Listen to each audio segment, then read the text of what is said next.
नमस्कार, आप देख रहे हैं न्यूज 18। मैं हूं आपके साथ मेनका चौधरी। दिल्ली समेत एनसीआर के शहरों की बात करते हैं। आज भी घना कोहरा और स्मॉग छाया हुआ है, जिसकी वजह से विजिबिलिटी कम हो गई है। सड़कों पर तकरीबन 100 मीटर से आगे कुछ दिखाई नहीं दे रहा।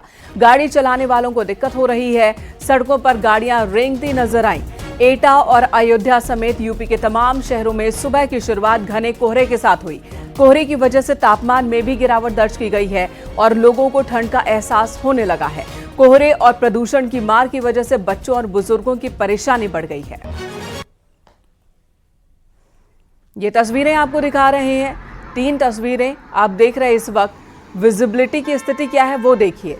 दिल्ली, एटा और अयोध्या की ये तस्वीर दिखा रहे हैं। सबसे ज्यादा आप दिल्ली और अयोध्या में देखेंगे विजिबिलिटी बहुत कम हो गई है। यहां पर 100 मीटर से आगे कुछ दिख पाना मुश्किल हो रहा है और यही वजह है कि गाड़ियों की रफ्तार पर ब्रेक लग गया है।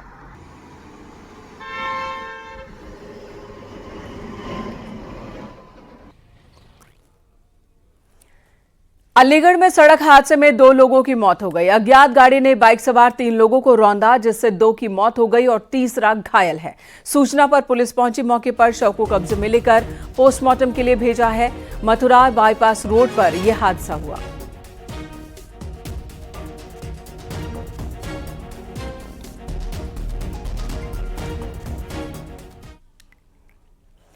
झांसी में 2 बाइकों की आमने सामने की जोरदार भिड़ंत हुई है। इस हादसे में दोनों बाइकों पर सवार 4 लोग गंभीर रूप से घायल हो गए। मौके पर पहुंची पुलिस ने इन्हें सीएचसी गुरसराय में भर्ती करवाया। डॉक्टरों ने एक को मृत घोषित कर दिया, बाकी 3 का इलाज चल रहा है। प्राथमिक इलाज के बाद इन्हें झांसी मेडिकल कॉलेज रेफर किया गया। मौके पर पुलिस टीम पहुंची। दुर्घटनाग्रस्त गाड़ी को अपने कब्जे में ले लिया है। पुलिस ने शव को कब्जे में लेकर पोस्टमार्टम के लिए भेजा।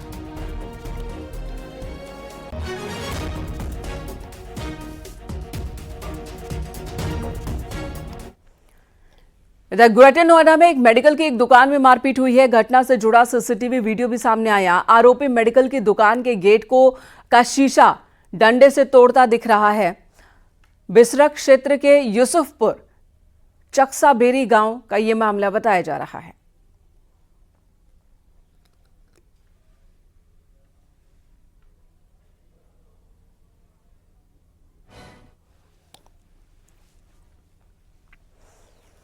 अलीगढ़ में एक महिला की संदिग्ध परिस्थितियों में मौत हो गई। कुछ दिन पहले ही महिला की डिलीवरी हुई थी। महिला के परिजनों ने ससुराल वालों पर हत्या का आरोप लगाया। गोंडा थाना इलाके के चिंता की नगरिया का यह मामला है।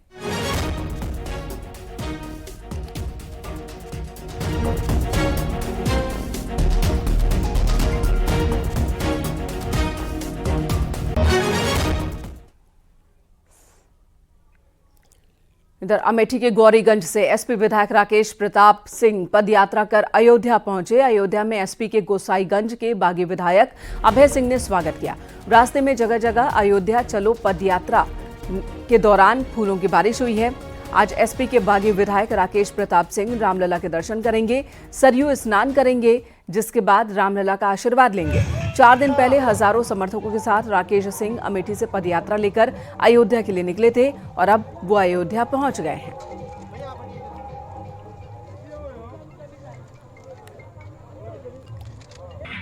प्रभु राम का दर्शन, सनातन का बढ़ावा और सनातन विरोधियों को जवाब। इतने दिनों से यात्रा चल रही है, अब राम नगरी पहुंच गई है, कैसा लग रहा? बहुत अद्वितीय है मेरे लिए। जीवन का सबसे सुखद अनुभव है मेरे लिए। इससे अच्छा दिन मेरे कभी नहीं बीते थे जो पिछले 3 दिन से बीते हैं। राकेश भाई का संकल्प था कि हम अपने घर से अपने सारे राम भक्तों को लेकर के पद यात्रा के द्वारा जाएंगे, भगवान राम दर्शन करेंगे। उस संकल्प माननीय विधायक राकेश प्रताप सिंह पूरा कर रहे हैं और उसका में सारे राम भक्त उस रास्ते में, हर गांव में, हर मोहल्ले में, हर गली स्वागत हो रहा है। हम लोगों ने भी माननीय विधायक जी स्वागत किया। अगर बात करें लगातार सनातन को लेकर के, चाहे अखिलेश यादव हो या फिर राहुल गांधी हो, तमाम तरह की अवैध टिप्पणियां होती हैं, तो इस पर क्या कहेंगे? प्रभु जिसको दारुण दुख दीना, ताको मत पहरे हल लीना।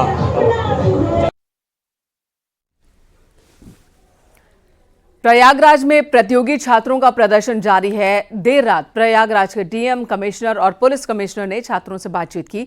अधिकारियों ने अपनी मध्यस्थता में आयोग से बातचीत के लिए प्रदर्शनकारी छात्रों से एक प्रतिनिधि मंडल बनाने को कहा, लेकिन प्रदर्शनकारी छात्र इसके लिए राजी नहीं हुए। छात्रों ने बातचीत से इनकार ही कर दिया और कहा कि आयोग ने मनमाना फैसला लिया है, आयोग को अपना फैसला वापस लेना होगा।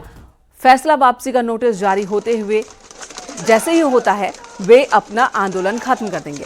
इससे पहले प्रतियोगी छात्रों ने आयोग के खिलाफ कैंडल मार्च निकाला। 4 दिन से अपनी मांग को लेकर रात दिन आयोग के दफ्तर के बाहर सड़कों पर ये छात्र डटे हुए हैं।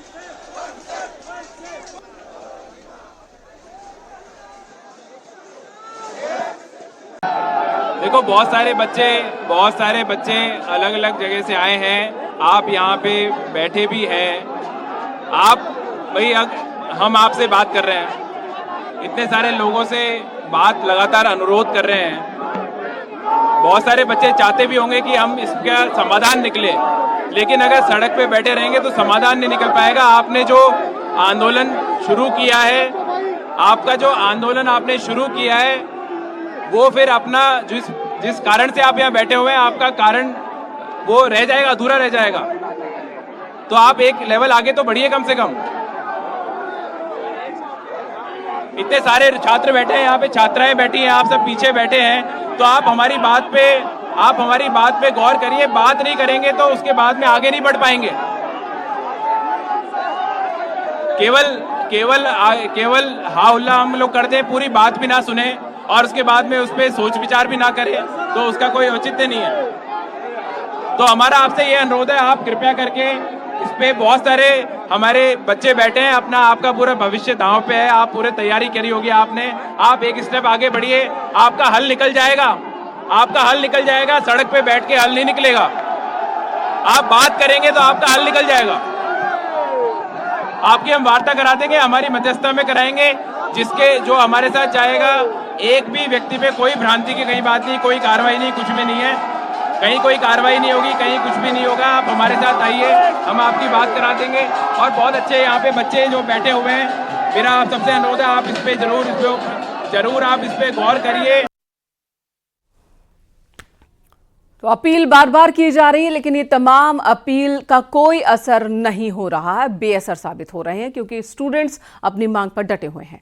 लखनऊ से अगली खबर, योगी सरकार की बड़ी कार्रवाई, 1 IAS और 3 PCS ऑफिसर निलंबित किए गए हैं। खेत की पैमाइश 6 साल तक लटका कर रखा था इन्होंने। बीजेपी MLA का एक वीडियो वायरल हुआ था। निलंबित अधिकारियों की MLA ने शिकायत की थी। लखीमपुर खीरी में तैनाती के दौरान लापरवाही की थी इन्होंने। दरअसल लखीमपुर खीरी के सदर बीजेपी विधायक योगेश वर्मा का 24 अक्टूबर को सोशल मीडिया पर एक वीडियो वायरल हुआ था। स्कूटी पर बैठकर कलेक्ट्रेट परिसर गए और बीच सड़क पर SDM से लेकर कानूनगो की शिकायत करते हुए नजर आए। इस वीडियो में विधायक कह रहे थे कि सेवानिवृत्त शिक्षक विश्वेश्वर दयाल की जमीन की पैमाइश के लिए घूस में 5,000 रुपए लिए गए। इस घूस की रकम को वापस किया जाए। इस मामले में तत्काल उच्च स्तर से जांच के आदेश दिए जाए। नियुक्ति विभाग ने लखीमपुर खीरी के DM से इसकी पूरी रिपोर्ट मांगी थी, जिसके बाद ये पूछा गया कि 6 साल तक, यानी कि साल 2019 के बाद कौन कौन उप जिलाधिकारी, तहसीलदार और नायब तहसीलदार तैनात थे। उन्होंने पैमाइश के मामले में क्या कार्रवाई की। DM से मिली रिपोर्ट के आधार पर इन चारों अधिकारियों को दोषी पाया गया और शासन ने IAS अधिकारी अपर आयुक्त लखनऊ मंडल घनश्याम सिंह को निलंबित कर दिया। PCS अधिकारियों में बाराबंकी के ADM अरुण कुमार सिंह, झांसी के नगर मजिस्ट्रेट विदेश सिंह, बुलंदशहर की SDM रेणु को निलंबित किया गया। इन चारों अधिकारियों ने लखीमपुर खीरी में अपनी तैनाती के दौरान पैमाइश में टाल मटोल किया था।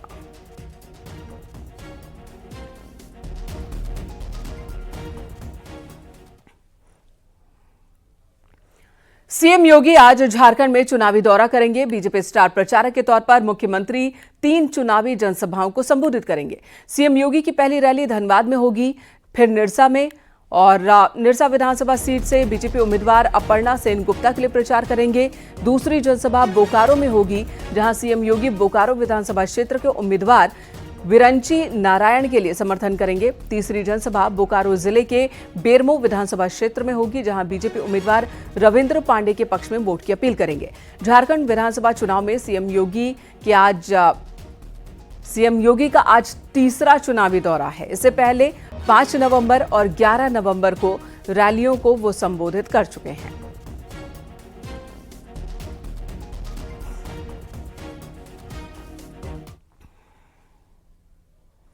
उपचुनाव का प्रचार जोर पकड़ चुका है। कानपुर के सीसामऊ से आज अखिलेश और केशव प्रसाद दोनों प्रचार के लिए कल पहुंचे थे, जहां दोनों के बीच जुबानी जंग एक बार फिर देखने को मिली। अखिलेश यादव ने जहां बुलडोजर एक्शन को लेकर सरकार को घेरा, वहीं केशव मौर्य ने अखिलेश की कुंडली खोल दी। उन्होंने कहा कि अखिलेश की कुंडली में 2047 तक मुख्यमंत्री बनने का कोई योग ही नहीं है।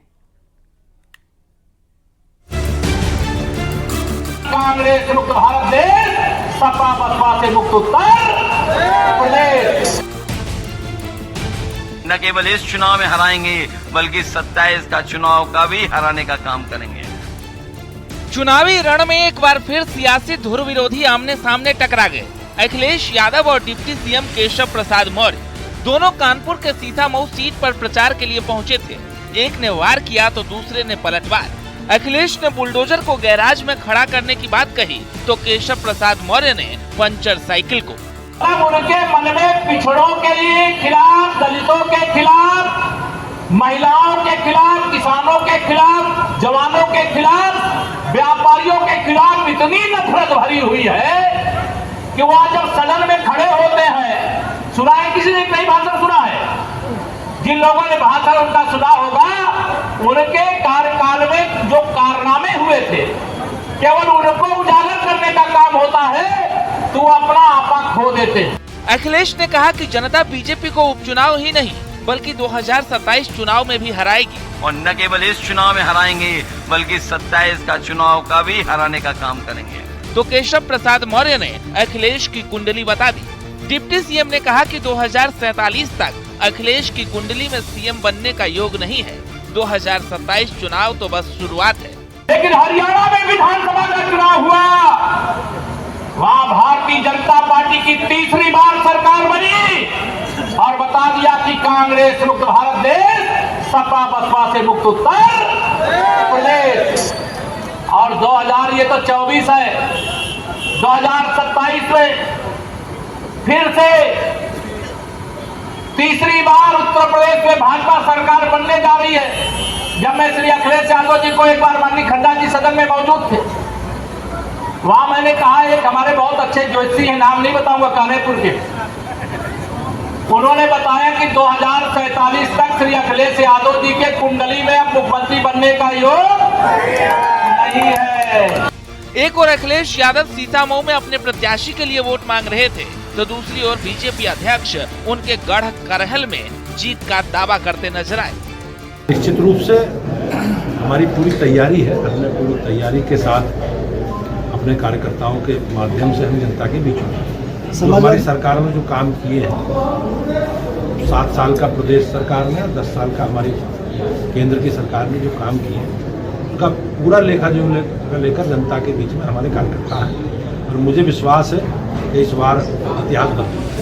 कुल मिलाकर उपचुनाव का घमासान जोर पर है। वार पलटवार के बीच दावे और वादे भी हैं, लेकिन जिस तरह केशव प्रसाद मौर्य ने अखिलेश की कुंडली बताई है, जाहिर है घमासान और तेज होगा। कांग्रेस मुक्त भारत देश, सपा बसपा से मुक्त Uttar Pradesh. Bureau report, news 18।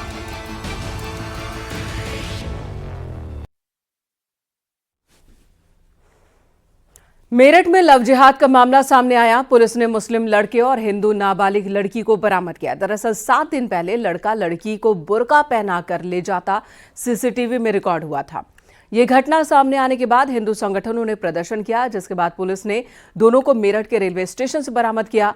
थाना इंचोली क्षेत्र का ये मामला है। नाबालिग लड़की को नाजिम नाम का लड़का बहला फुसलाकर अपने साथ ले जा रहा था। मैं इंचौली थाना क्षेत्र में एक युवती को एक युवक भगाकर ले गया था, जिसको लेकर कि क्षेत्र में काफ़ी तनाव व्याप्त था। इस पर पुलिस बल तत्काल टीमें लगी और जो युवक और युवती हैं उनको बरामद किया गया है। जो युवक हैं उसके विरुद्ध विधिक कार्रवाई करते हुए माननीय न्यायालय में प्रस्तुत किया जाएगा और युवती का मेडिकल करवा माननीय न्यायालय के समक्ष बयान करवाए जाएंगे। कन्नौज के हाई प्रोफाइल नवाब सिंह यादव प्रकरण में आरोपी बुआ की जमानत याचिका खारिज हो गई। गैंगस्टर मामले में अधिवक्ता ने जमानत याचिका दाखिल की थी। इससे पहले नवाब सिंह के भाई नीलू की जमानत याचिका भी कोर्ट खारिज कर चुकी है। कन्नौज में नाबालिग से रेप के आरोप में पूर्व सपा नेता नवाब सिंह यादव तकरीबन 3 महीने तक जेल में था। नवाब के साथ इस मामले में सह आरोपी बनाई गई पीड़िता की बुआ और नवाब का छोटा भाई साक्ष्यों से छेड़खानी के मामले में जेल में बंद है। तीनों पर पुलिस ने 1 महीना पहले गैंगस्टर की कार्रवाई की थी।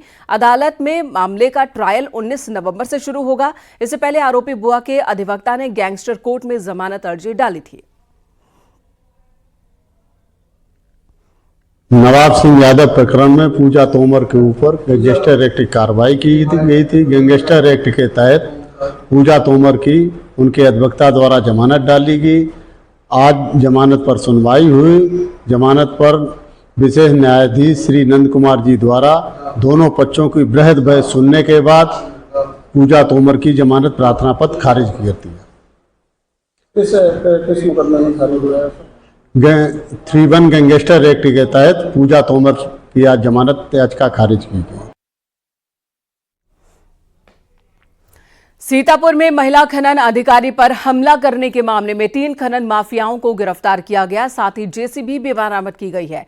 रामकोट थाना क्षेत्र के धनई खेड़ा गांव का ये मामला है। 6 नवंबर को खनन अधिकारी शालिनी यादव अवैध खनन की सूचना पर पहुंची थी। इस दौरान खनन माफिया ने खनन अधिकारी का मोबाइल फोन छीन लिया और तोड़ दिया था। होमगार्ड्स के साथ भी मारपीट की थी। खनन अधिकारी ने रामकोट थाने में तहरीर दी, मगर पुलिस 1 हफ्ते तक मामले की जांच ही करती रही। डीएम ने हस्तक्षेप किया, तब जाकर पुलिस ने केस दर्ज किया। 3 आरोपियों को गिरफ्तार किया।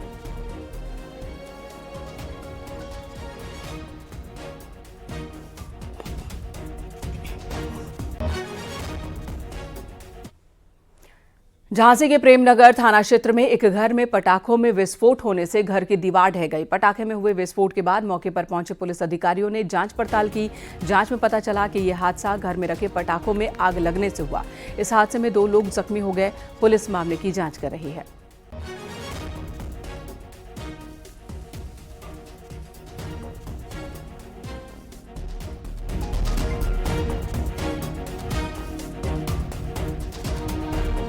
आज थाना प्रेमनगर पुलिया नंबर 9 के पास में यशोदा वाइफ ऑफ गन्नू का मकान है, जिसमें इनके दामाद ग्वालियर से आए थे, जो कि कुछ पटाखे गैस में लेकर के आए थे, गैस में चलाने के लिए।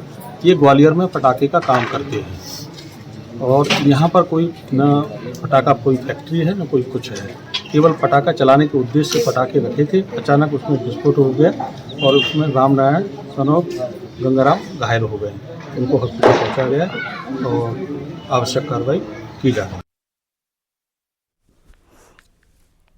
खबर सहारनपुर से, जहां निर्माणाधीन लेंटर गिरने से 5 लोग मलबे में दब गए। आनन फानन में सभी को निकाला गया। हालांकि इस हादसे में 1 की मौत की खबर है, जबकि 4 लोगों को निकाला गया है। मिर्जापुर थाना क्षेत्र में ये घटना हुई है।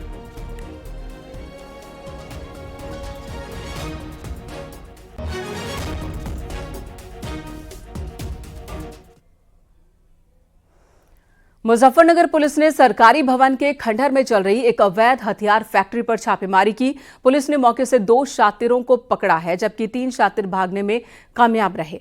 घटनास्थल से पुलिस ने भारी मात्रा में बने और अधबने हथियार बनाने के उपकरण बरामद किए हैं। पुलिस को यह कामयाबी मुखबिर की सूचना पर मिली। नगला बुजुर्ग गांव में स्थित खंडहर बिल्डिंग में रेड डाली गई थी। आज गांव नंगला बुजुर्ग के जंगल थाना बोपा क्षेत्र के अंतर्गत एक दबिश दी गई, जहां से अवैध शस्त्र फैक्ट्री का भांडाफोड़ किया गया है।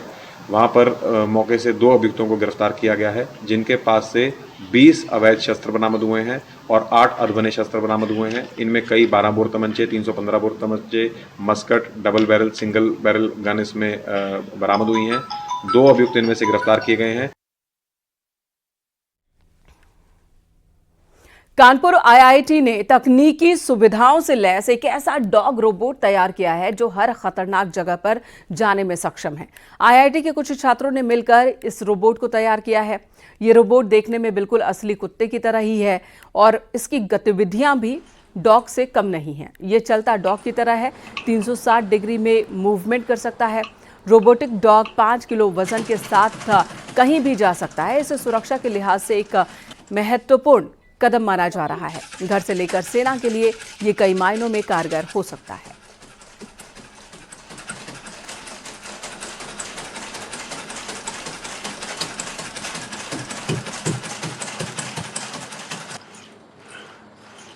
हमने स्वान M2 रोबोट तैयार किया है जो कि एक रोबोटिक डॉग है। ये रोबोट आर्मी और डिफेंस सिक्योरिटी इंस्पेक्शन इसके काम आ सकता है। ये रोबोट 5 kg तक वज़न लेके चल सकता है और इसे दूरी से भी ऑपरेट किया जा सकता है। इस पे कई सारे सेंसर्स लगे हैं जैसे कि कैमरास, लाइडार्स, जिससे ये वीडियो सर्वेलेंस के काम आ सकता है।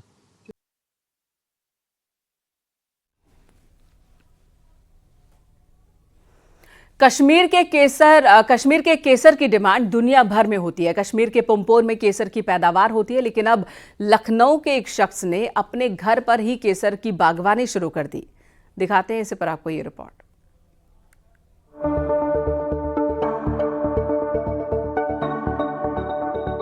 केसर को लाल सोना कहा जाता है, इसलिए इसके दाम आसमान छूते हैं।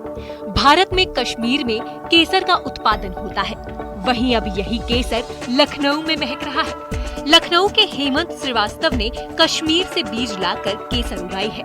मुमकिन करके दिखाया है लखनऊ के हेमंत जी ने, जिन्होंने अपने घर में केसर की फार्मिंग शुरू की है और आप देख पाएंगे कि किस तरह से ये जो फूल हैं इनमें केसर लग चुकी है और ये केसर अब पूरे देश को महकाने के लिए तैयार है। हेमंत अमेरिका में नौकरी करते थे, खेती का कोई अनुभव नहीं था। उन्होंने लखनऊ में ही कुछ करने का ठाना। आखिरकार वो एरोपोनिक तकनीक से केसर को उगाने में कामयाब रहे, जिसमें बिना मिट्टी और पानी के पौधों की खेती होती है। वहीं वर्टिकल फार्मिंग का तरीका भी अपनाया, जिसमें कम जगह में ज्यादा पौधे उगाए जाते हैं।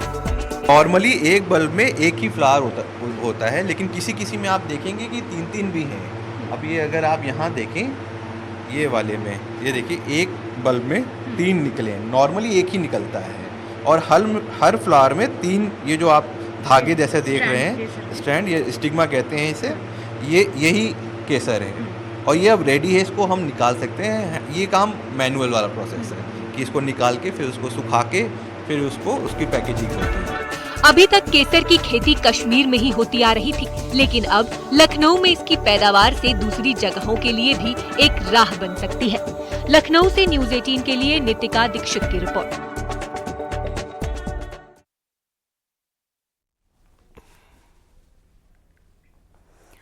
इरफान सोलंकी केस में आज हाईकोर्ट से फैसला आएगा। हाईकोर्ट में सजा के खिलाफ अपील पर फैसला आना है। सीसामऊ सीट पर सस्पेंस खत्म होगा। सुबह 10 बजे इलाहाबाद हाईकोर्ट की ओर से फैसला आना है।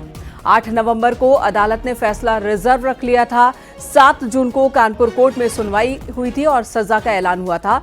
महाराजगंज जेल में बंद है इरफान सोलंकी। अगर हाईकोर्ट इरफान सोलंकी की सजा पर रोक लगा देती है तो इरफान सोलंकी की विधानसभा की सदस्यता बहाल हो जाएगी। सदस्यता बहाल होने पर सीसामऊ सीट पर उपचुनाव रुक सकता है। सर्वेश दुबे हमारे साथ फोनलाइन पर मौजूद है। सर्वेश जी, मामला बहुत ही रोचक है, सबकी निगाह इस पर है क्योंकि इरफान सोलंकी, अगर इन्हें राहत मिलती है हाईकोर्ट से, पिछली सजा पर रोक लग जाती है, इन्हें अगर हाईकोर्ट बरी कर देता है तो फिर ये वापस विधायक बन जाएंगे, जबकि इसी सीट पर इनके पत्नी भी चुनाव मैदान में है अभी। अगर इन्हें राहत नहीं मिलती है तो चुनाव होगा तो वो लड़ेंगी, फिर जनता तय करेगी उनकी किस्मत। क्या तथ्य रखे गए हैं इरफान सोलंकी की ओर से निचली अदालत के मुकाबले हाईकोर्ट में ज्यादा? देखिए, पूरा मामला जो है एक महिला का घर जलाने को लेकर था और कानपुर के जाजमऊ थाने में इस मामले में मुकदमा दर्ज हुआ था, जिस मामले में कानपुर की MP MLA एक्चुअल कोर्ट ने इरफान सोलंकी, उनके भाई रिजवान सोलंकी, याकूब व अन्य को 7 साल की सजा सुनाई है। इस मामले में इरफान सोलंकी की विधानसभा सदस्यता रद्द हो गई थी, निरस्त हो गई थी, जिसके बाद वहां पर उपचुनाव हो रहा है 9 सीटों के, साथ ही 20 तारीख को वोट डाले जाएंगे। लेकिन इस बीच कानपुर के सीसामऊ सीट से निवर्तमान विधायक इरफान सोलंकी ने इलाहाबाद हाईकोर्ट में याचिका दाखिल की थी और याचिका दाखिल कर ट्रायल कोर्ट के 7 साल की सजा सुनाए जाने के आदेश पर रोक लगाने और जमानत दिए जाने की गुहार लगाई थी। इन दिनों महाराजगंज जेल में बंद है। इस पर लंबी चली सुनवाई के बाद कोर्ट ने 8 नवंबर को अपना जजमेंट रिजर्व कर लिया था। इसमें सुप्रीम कोर्ट के वकील के एम नटराजन ने राज्य सरकार की ओर से बहस की थी और इलाहाबाद हाईकोर्ट के सीनियर एडवोकेट गोपाल चतुर्वेदी ने इरफान सोलंकी का पक्ष रखा था। दोनों पक्षों की बहस सुनने के बाद जजमेंट 8 नवंबर को रिजर्व हुआ था। जस्टिस राजीव गुप्ता और जस्टिस सुरेंद्र सिंह की डिवीजन बेंच आज फैसला सुनाएगी। आज जो फैसला आने वाला है वो इसी बिंदु पर आना है, क्या हाईकोर्ट जो ट्रायल कोर्ट है एमपीएमएलए स्पेशल कोर्ट के 7 साल की सजा पर रोक लगाती है और क्या जमानत अर्जी मंजूर करती है, इसी पर आज फैसला आना है। अब देखना यह है कि 7 जून को जो उन्हें सजा सुनाई गई थी 7 साल की, उस पर रोक लगती है या नहीं, राहत मिलती है या नहीं। सर्वेश, धन्यवाद आपका इस वक्त पूरी जानकारी देने के लिए।